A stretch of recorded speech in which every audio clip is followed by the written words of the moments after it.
Welcome to another episode of the Coffee Roaster Warm-Up Sessions podcast. Sergi's nose hairs are being seared Totally. by some hot steaming coffee as we pour some batch brew.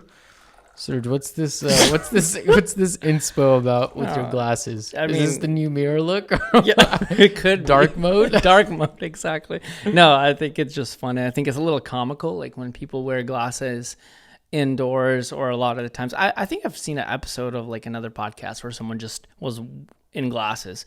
But the main inspo, last night's Laney show, Paul Klein in the middle of a dark night. I know there's lights on stage. I get it. But he's wearing similar glasses to these, and half of the time when he's looking at the crowd, he's actually doing this. To make sure you see somebody. Like, come on, dude. It was absolutely comical, but a great show nonetheless, you know. I like me some Laney. It's kind of fun stuff. Give me a second, folks. I need to adjust some volume levels, but Sergi, I'll start with the smells, you know. Go for it.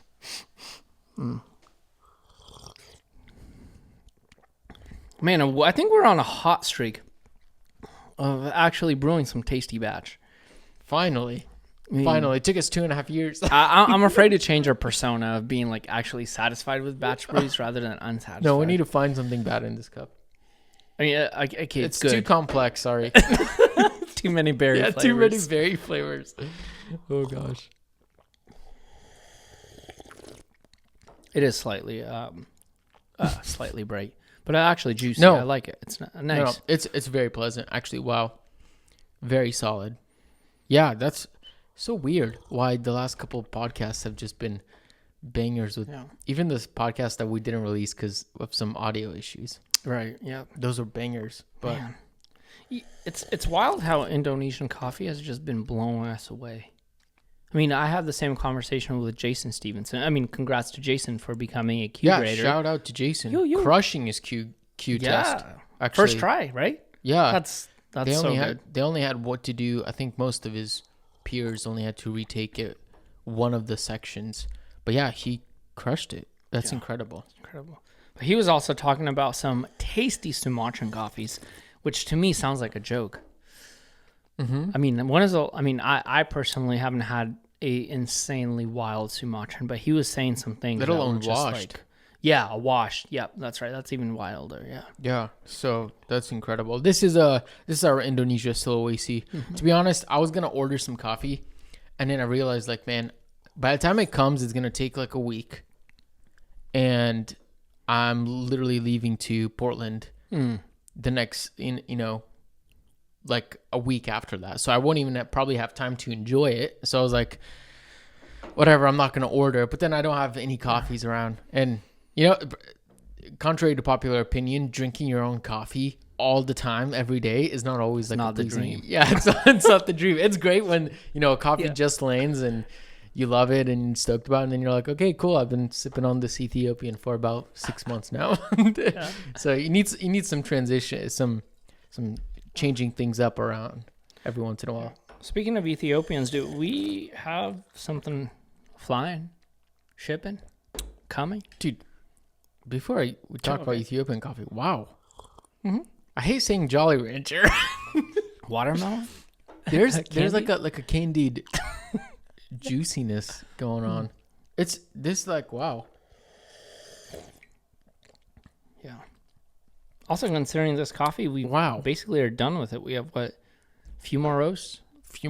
Yeah, that's it. So if you haven't had this coffee, guys, pick up a bag and enjoy the heck out of it. It's not going to be around until next June or whatever when it arrives, or next February actually. Yeah, February probably. So this is our second year. We're probably going to go a third year with the same producer. They're just doing spectacular stuff, and we might be able to pick up a different coffee from them, which is a really big treat. But anyways, Ethiopian coffee's en route. We picked up a banger from another past producer we've worked with. No surprise. And yeah, it's tasty. It's an Ethiopian natural, not to give too much away, but it's a treat. Are we dropping varietal hints or no? No, probably hold off on that. Hold off on it. But it's tasty. And like the cupping process when we're choosing coffees is like we were cupping. We had like 10 Ethiopian coffees or something, Ethiopian and Kenyan coffees, yep. and it took us a while to get through that cupping. And we had our good friend Justin also join us and share his input, and we all blindly cupped the coffees. And the question is always like, is this coffee good first to start off with? Is this worth buying? And then the other question is this worth buying for the price? Yeah. And that's kind of the downside of, well, not the downside, but that's the challenges of being a roasting company, is that I would love to buy $50 a pound Panama geishas every week. Like, I would love that. It's just not always the There's smart a diminishing thing. return too. Yeah. Yeah. Yeah. And you're always like, man, this is good, but is it $10 a pound good?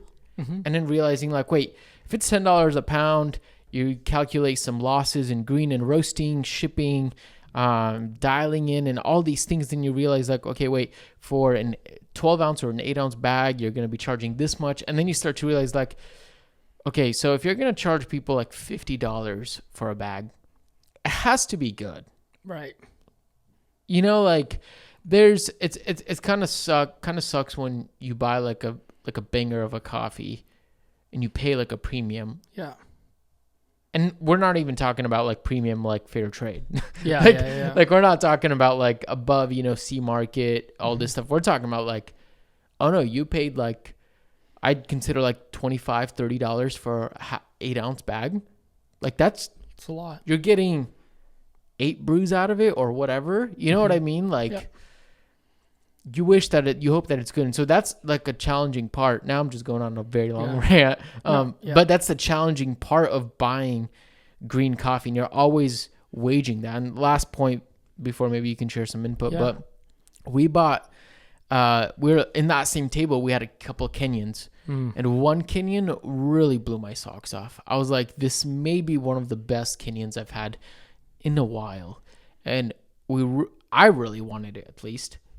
But looking at our menu, looking at what we already had and some coffees that we're already planning on dropping and the price points, and I'm like, it just selfishly, yes. Thinking big picture business wise, it's like, may not be super great. I mean, especially considering, I think the question or the answer sometimes is like, well, just buy less of that coffee. But it actually becomes more expensive when you buy smaller quantities. It becomes there's so challenges. You're not really saving money by buying less of it, because you're going to have to charge more of it, which could actually result in possibly different amount of sales, resulting in coffee sitting around longer. Yeah. I mean, we've had our fair share of duds that we had to like rethink and be like, probably won't do that again, or probably not our favorite buy. From that perspective. 100%. Yeah. And that's the challenging parts of being a green coffee buyer, but roasting company in general, but a green coffee buyer, because it's not just what are the tastiest coffees that you can find. It's like, what's something that's tasty? What's something that's affordable? What's something that's going to benefit your clientele? Yep.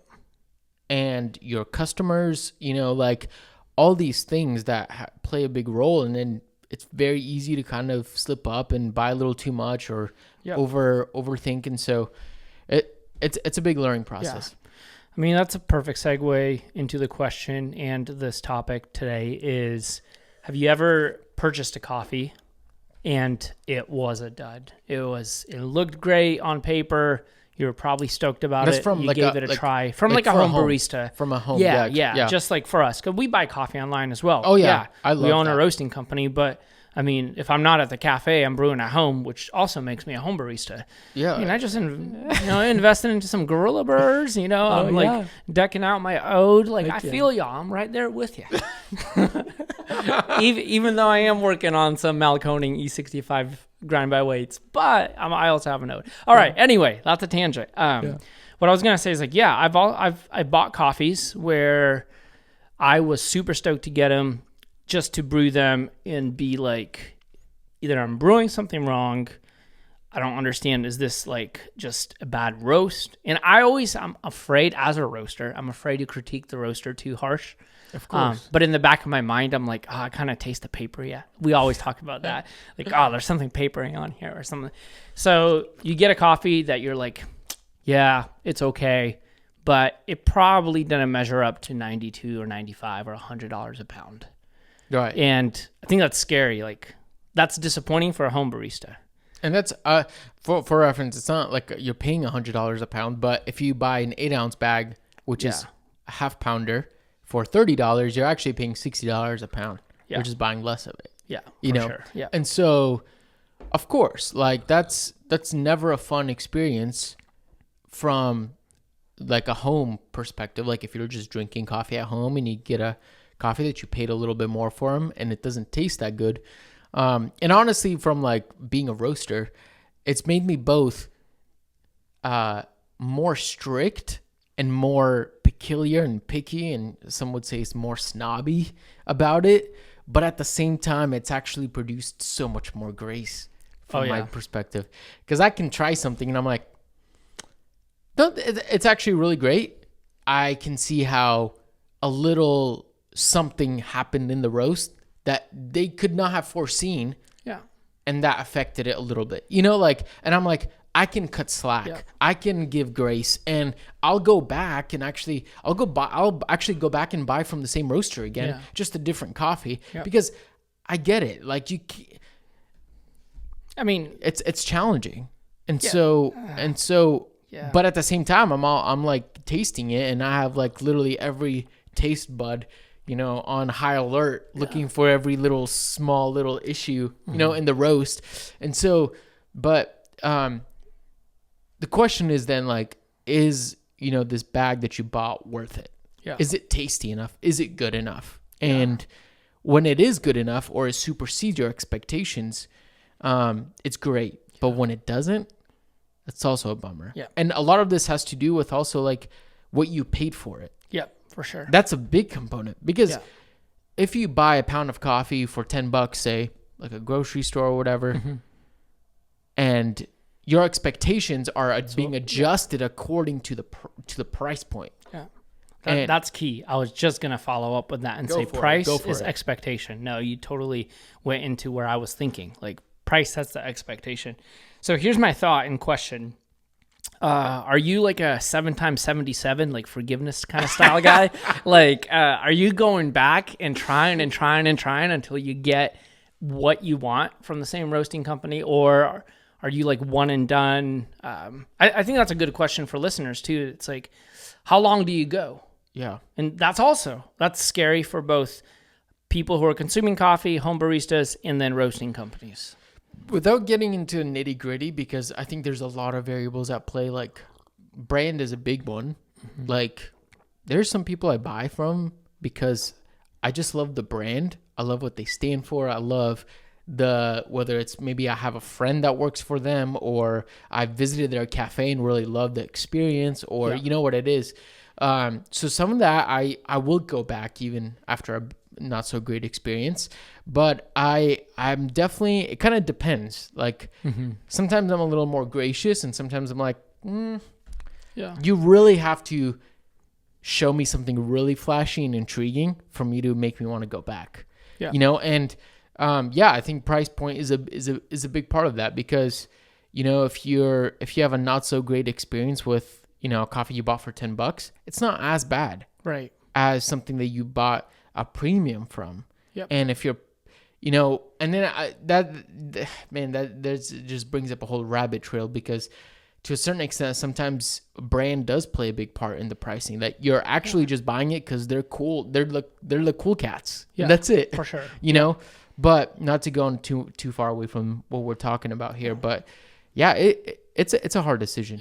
It's hard. I agree. I mean, I like cool cats. Cats are cool. Clouds are cool. I mean, they're all cool. This has nothing to do with cat and cloud, by the way. I'm just totally joking. But I think so. I think transitioning from that, it's also like, because we own a roasting company, the big question comes like, what happens when not necessarily get a negative review, but you have that tension of expectation and price. and you expect your coffee to be excellent, so you probably price it according to that excellence that you believe in. What if that excellence doesn't necessarily measure up to people's expectations? You know what I mean? Yeah. So that kind of, unless you're getting regular, not reviews, what am I looking at? Regular, like feedback. Yeah. If you're getting regular feedback and people are like, okay, this is good, this is good, this is good, which I think you and I have established a nice community of folks that have given us feedback. I mean, anyone from Jason, even Shay, Max, the Narrative Squad, like we've kind of KBE, like we've created like some community around understanding that. But we've also had the weird experiences when we just opened up Mirror and we went up to meet some potential clients, and the offer per pound was so like what they were paying currently to what we were offering. There was such a big gap that it kind of was intimidating, you know? Yeah. So like how I think my big thought is, how can we share with, how do you process that? How do you navigate that tension? Like, let's say whether you're selling on e-commerce or you're trying to get more wholesale clients and there's a disconnect. Yeah. Yeah, that's tough. And it's something that we've had to really think about because, you know, somebody who's buying, you know, a business model, let's say a cafe that isn't really out on the search for the best geisha or the best coffee that they could probably find. Instead, they honestly just want something in the burrs that's going to taste rich and dark, and you can pour some milk in and it's just a general crowd pleaser. It's going to be hard to compete on price or compete on, you know, mostly it's price and expectation because they've just built a model where that's not necessarily something important. And so as the roaster, I remember thinking is like, do we cut out on some values and come down on quality? Like maybe we need to just think about, actually, we don't need to roast geishas in single origins. Maybe we should just fight for, you know, adjust to be able to win that clientele. Maybe that's just what we have to do. But then on the other side, it's asking, you know, the other side is really saying, well, no, because we're not for everybody, and that's okay. And we know that we're going after a specific quality standpoint. We're going after specific flavor profiles and nuances, and we have a specific mission in mind and values and beliefs where actually it's okay to walk out of a meeting like that and say, hey, we're actually just not a good fit. Yeah. And I can hold my own and you can keep serving the coffees that you want to, because at the end of the day, they have the right to do that. Yeah. You know? Totally. Yeah. I think a lot of the times actually seeking out wholesale accounts or selling coffee online is a lot like building relationships in general. Like the whole dating process, getting to know and understanding the other company and the other brand is like, can we fulfill the desire of this brand or this company's values? Like, what does this company value and how can we help fulfill that? And if we can't, it's okay to step back. I think to me that there's a dose of humility there. Like, okay, like I'm not going to please everyone. Like I'm not, you know, a super rock star that, you know, even thinking of music, speaking of rock stars, like Laney's not for everyone. We opened up with that, you know, there was some folks there, but I tell a lot of folks I went to a Laney concert and they're like, what the heck? Who is that? And that's not my style of music kind of thing. I get that. And I think there's that dose of humility, but also I think I can empathize with others, but also give myself a little bit of grace and be like, that's fine. Like stick to what you believe in. What do you want to do with this coffee? Yeah. I think from a business standpoint, it's very easy to slide back and say, I'm just going to offer everything and to everyone because I want to please everybody and I want the most amount of success and money and sales.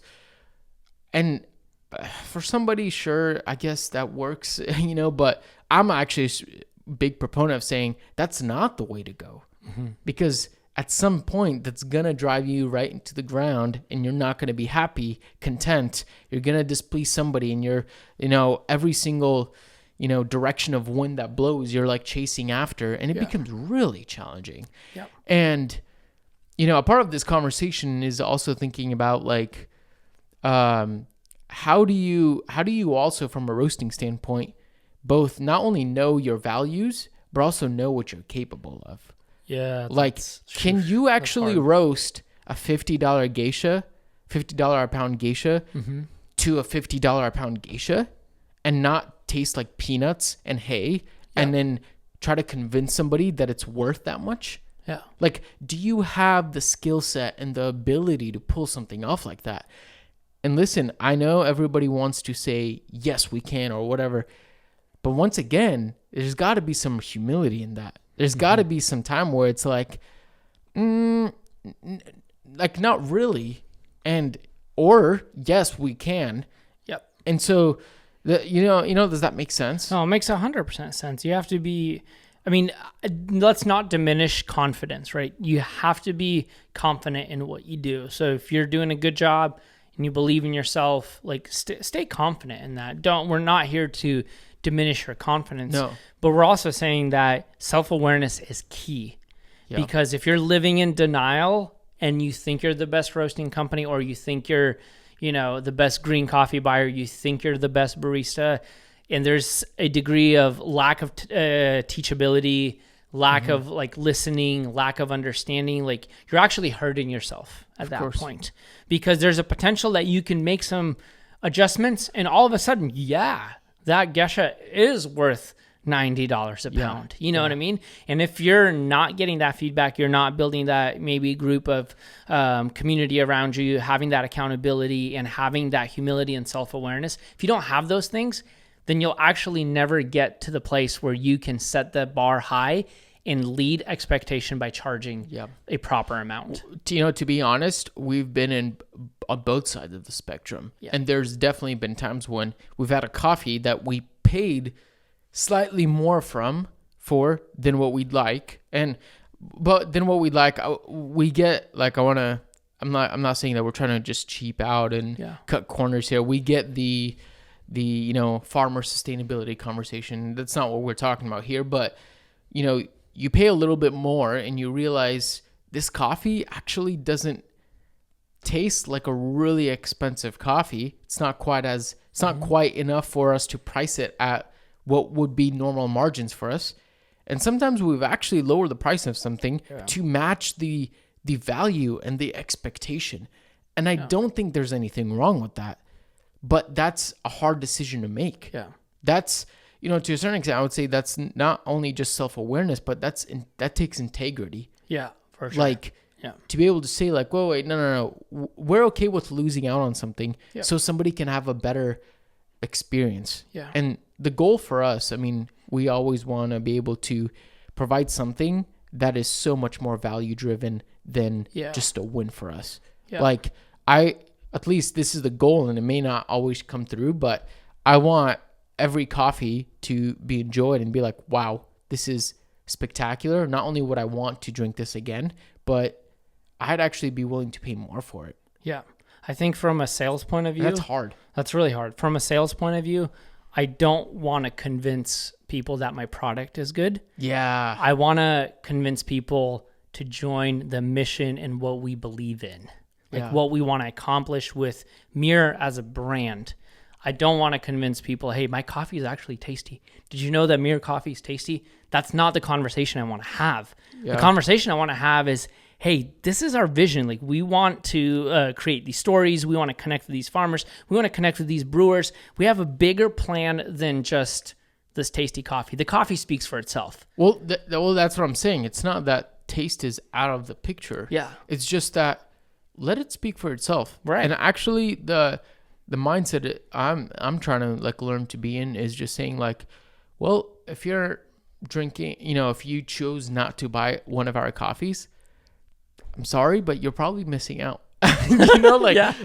Not to try to drag somebody into or forcing somebody into buy. It's like, sure, you can go with somebody else, but probably missing out. Fine. I don't know.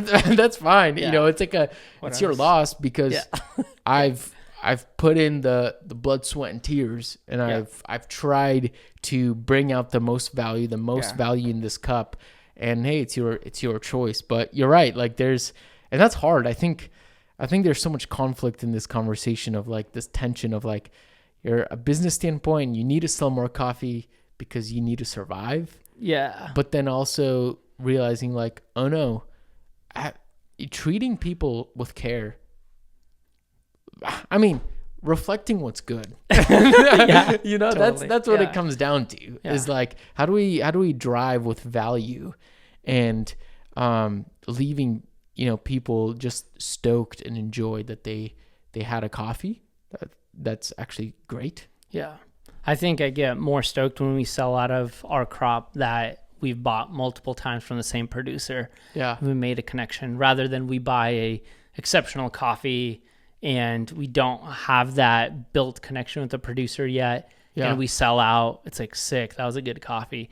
But when like people like Jorge's coffees, when those coffees continue to sell out every year, I'm like, sick. Like, not only does that make me feel good that the coffee was tasty for folks, but the fact that we get to buy more coffee from Jorge, like, or Brett, like, you know what I mean? Connecting with overseas partners and being like, man, this is good stuff. Like, I'm stoked to go back to these places of origin and to be like, I want more of the same coffee from the same producer. That is exciting. And I guess that's my point. I'll stop there. I was just stoked on that. No, for sure. Yeah. So, you know, as we land the plane, as we wrap up this conversation, I think, you know, if you're a roaster listening to this, really think about like, you really need to live in the tension of having humility of like, oh no, I actually have to be really careful with what I'm buying, what I'm green coffee I'm buying, what I'm selling, how I'm roasting this. Really have to be critical about yourself and being honest with yourself. Like, hey, this roast is just not that great. Yeah. I need to be better at what I'm doing. But then, you know, on the other side is having the confidence to say, oh no, I put in years of work into this. And this is why this is good. This is why I stand by what I'm drinking, what I'm doing, and this is why I'm selling it for what I'm selling. And I believe people are gonna have a great experience. And having the confidence to say, hey, like, this is the value proposition that I'm offering. And I actually think it's honest, it's genuine, and it's real. You know? Yeah. And that tension to be in between of the humility and the confidence is really hard, really challenging.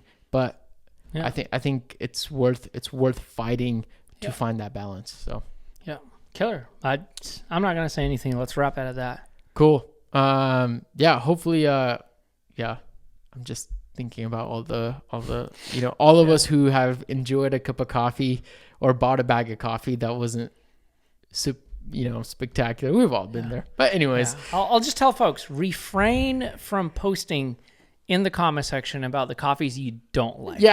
Don't do that. But if you have had a coffee from a coffee roasting company that you absolutely loved, encourage people to buy that coffee. For sure. Because maybe someone bought a coffee from them and they didn't like it and they see that comment and they're like, I'm going to give it another shot. Yeah, for sure. Well, thank you so much for tuning in to another episode of the Coffee Roaster Warm-Up Sessions podcast. Friends, it is such a joy to be coming back to these podcast episodes every single week and sharing some value, some information with y'all.